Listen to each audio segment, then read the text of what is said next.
answer that somehow we have missed. The Lord said, "Take heed that no one deceive you." And what's going on in the world right now, it's like it's beyond deception, but I don't even know what that word is. Of course, a lot of people don't know they're deceived because the definition of being deceived is that you believe a lie and you don't know it. You yourself don't know that you believe a lie. But I know that so many lies have been told. Our government has told us a year ago that, well, they need to do quick lockdown so that we would not have law.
The disciples asked Jesus, "What is the sign of thy coming?"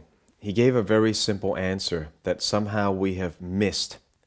The Lord said, "Take heed that no one deceive you." And what's going on in the world right now, it's like it's beyond deception, but I don't even know what that word is.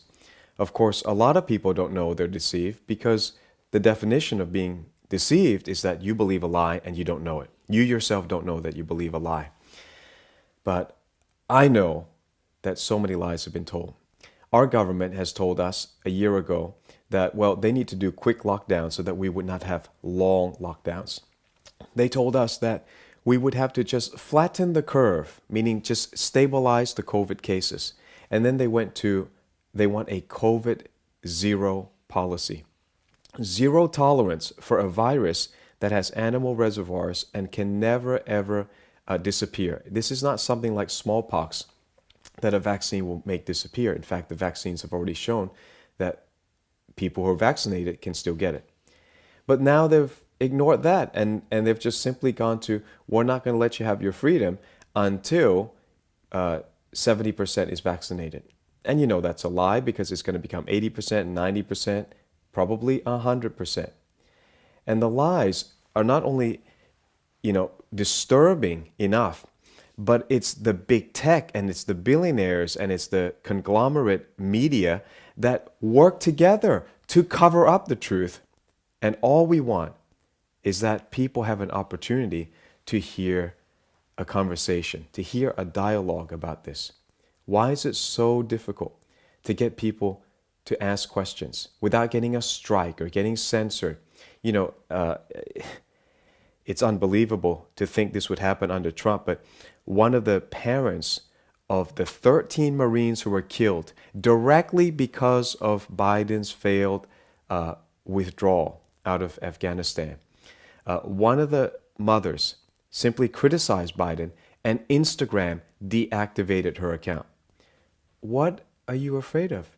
If you are not lying to the world, if you're not covering up for a politician, then you wouldn't be afraid of the truth.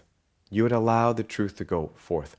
But we've seen this over and over in history that tyrants and people who stand to profit from lies like to suppress the truth. And the Bible says that in the last days, people will knowingly suppress the truth because they've given themselves over to evil.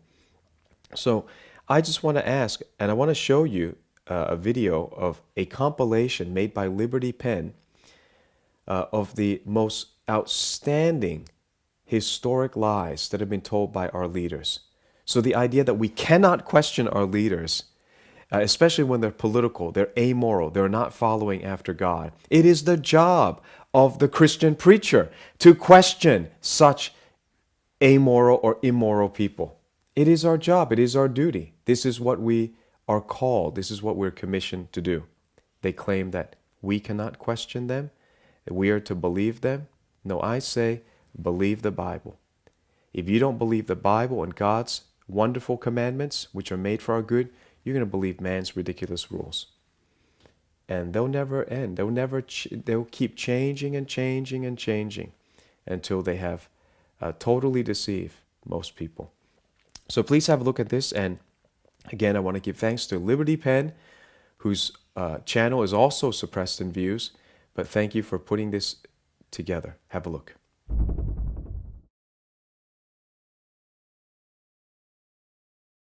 What did you think when you first saw those pictures? What I thought was we have to gain control of this. We have to move this more quickly. We have to move in a way in which we can take control of that airport. And we did. But you don't think this could have been handled, this actually could have been handled better in any way? No mistakes? No. I want you to listen to me. I'm going to say this again. I did not have sexual relations with that woman, Miss Lewinsky. I never told anybody to lie, not a single time, never. These allegations are false. It is my constitutional responsibility to defend the integrity of this great office against false charges. On May 22nd, I stated in very specific terms, and I state again to every one of you listening tonight, these facts. I had no prior knowledge of the Watergate break-in. I neither took part in nor knew about any of the subsequent cover-up activities.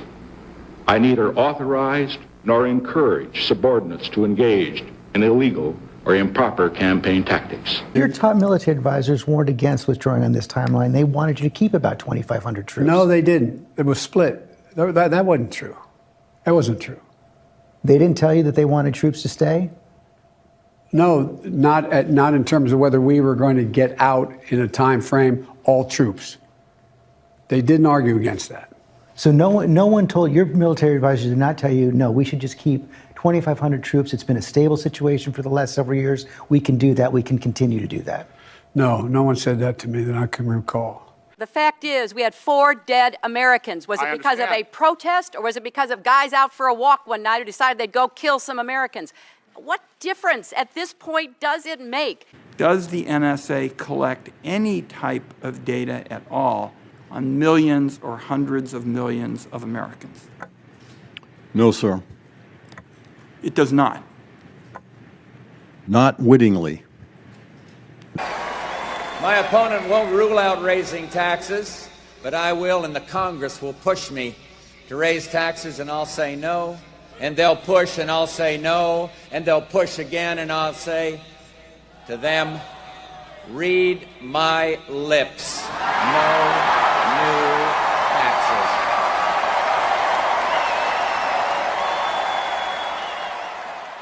If you have insurance that you like, then you will be able to keep that insurance. Everybody has heard him give assurance after assurance for years that if you like your plan, you're going to get to keep it. We, of course, know that to be false.